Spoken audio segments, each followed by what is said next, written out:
Mark, you've been fairly philosophical about the international break, but I think opinion is turning against it when you talk to fans. I mean, there's a few examples here from Twitter that have no positives about international football anymore, boring style of play, and non-stop injuries. Rivals aside, the amount of injuries to important players only seen during this international break only strengthens why most fans hate them.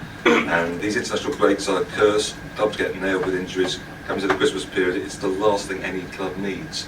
Is it time to sort of have a good review of this?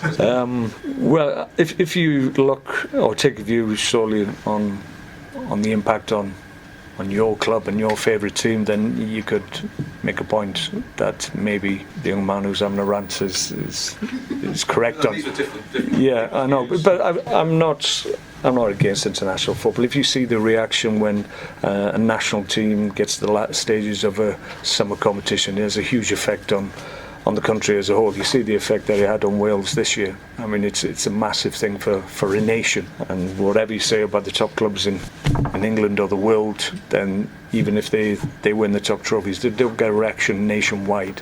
So international football has a place and always have a place in my view. But I would argue that you kind of got off quite lightly at this international break when it comes to injuries.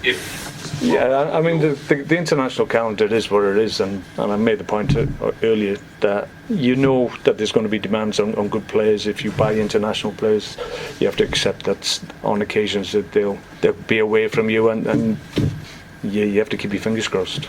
Sometimes you'll have a good run and everybody comes back sound, but other times, unfortunately, you'll be damaged by it. November ones I always thought were for playoff games and what have you, and some of them were qualification games. The second games were friendlies, which was a little bit hard to take.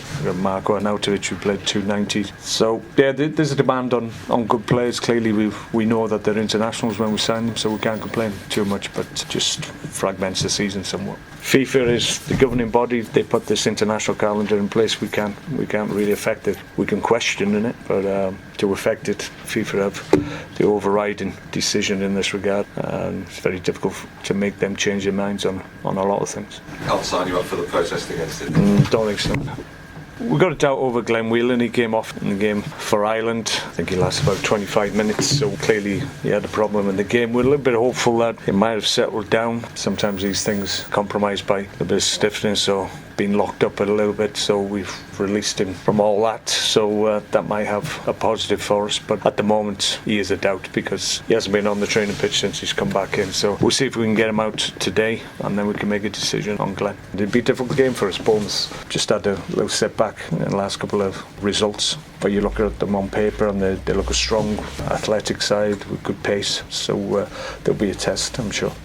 Alright guys, no problem.